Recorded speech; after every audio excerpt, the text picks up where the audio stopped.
Hi everyone, I made a demon today, and if you'd like to know how it was done, keep watching.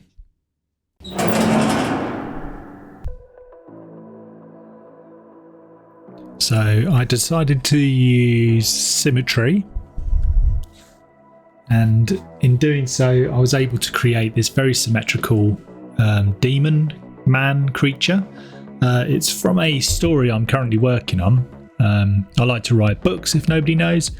You can find them on Amazon as Richard Coyley, and it's all in my description below. So this character is a badass, and I was doing all the symmetry here, trying to create leathery wings. You can see me sort of adjusting things and playing around.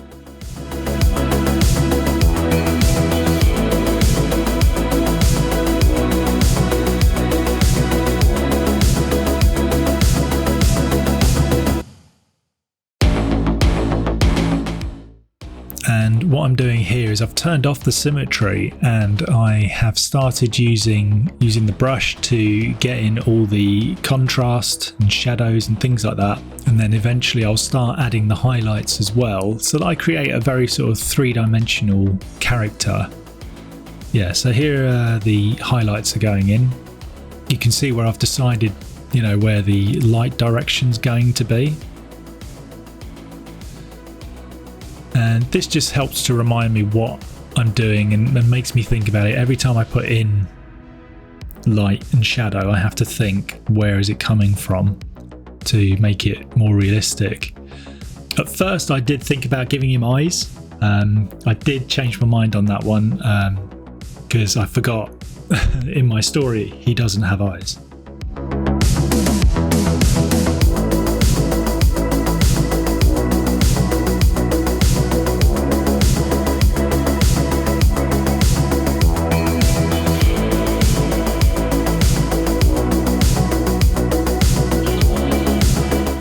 So again, working in the details, starting off with a big brush to kind of get the process going nice and quick, and eventually everybody will whittle down to a smaller brush.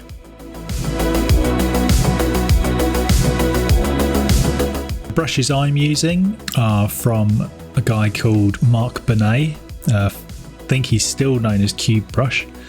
But yeah, definitely look him up. He is very, very good. I've picked up a lot of skills from that man.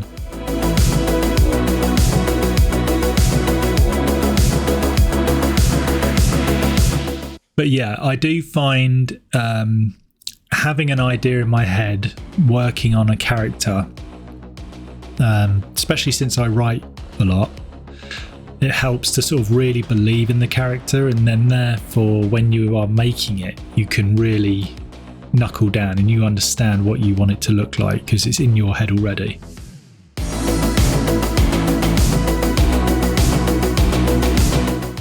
I'm using a clipping mask in this part. So two things really. You can use a clipping mask to add, in my case, more highlights and things like that, or shadows. And the other thing is that if you make a mistake, you haven't affected the main image.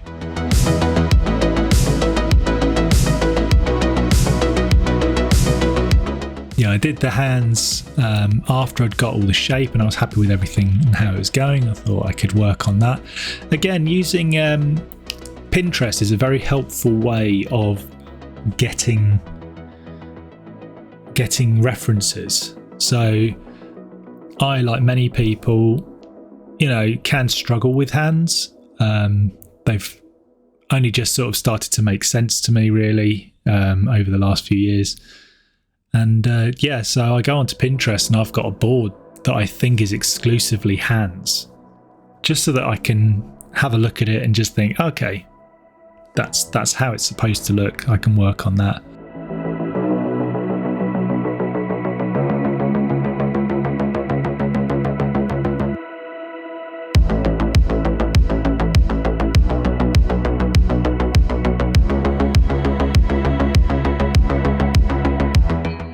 Yes, I decided to make the skin for it, so I did old skin, just because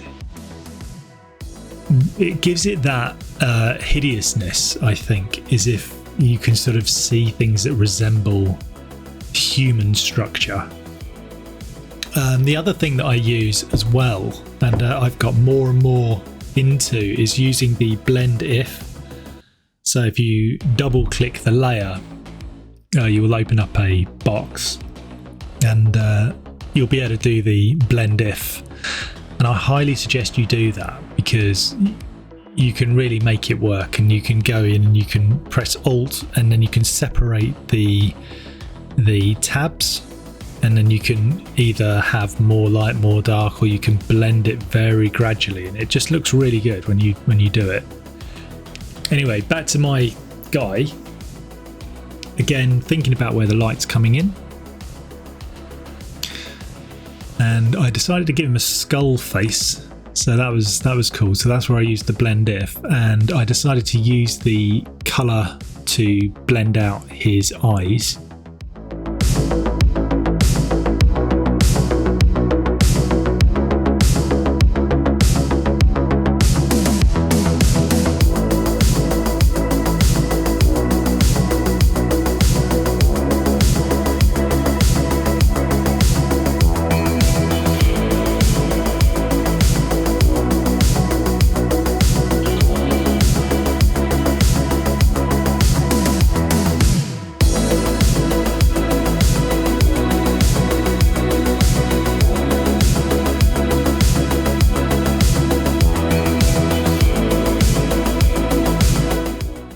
So here I'm blocking out areas where I want there to be a wall. Then I get the wall and I colour match it, and then I create a clipping mask to the blocked out shape, and that fixes the wall into where I want it to be. And I picked a background as well, so I wanted it to look suitably eerie, destructive, I mean. Oh, this was good. I created a shadow. I duplicated the monster, then I used levels to basically make it completely black, and then by turning it to multiply and reducing the opacity, I was able to create it to look like a shadow.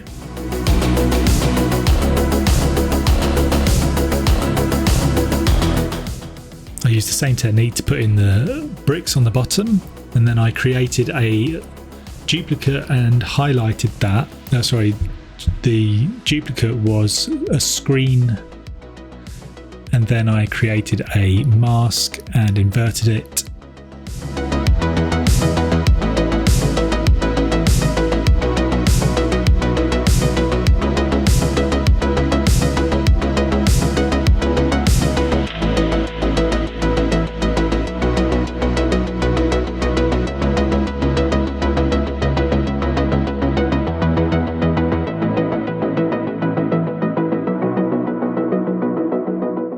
Now I'm doing a gradient map, just to sort of get some basic colours down, a scheme.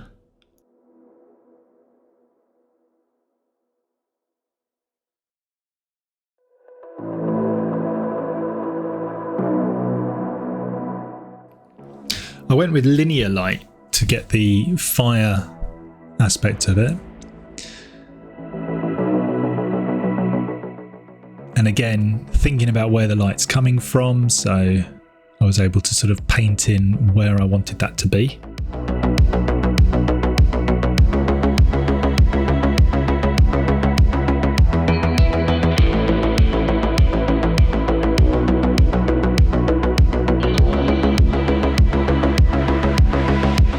Oh yes, I wanted a second light source, so I went for the moon.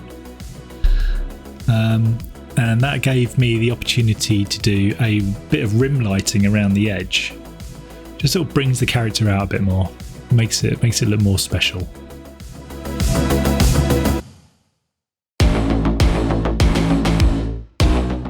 That's rotate. You press R and then you can use the mouse or your pen to just sort of turn the picture so that you can get the angles on your strokes as you're doing it.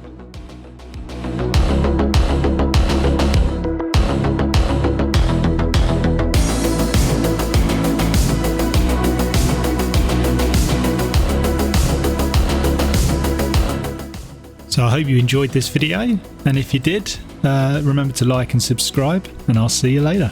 Bye.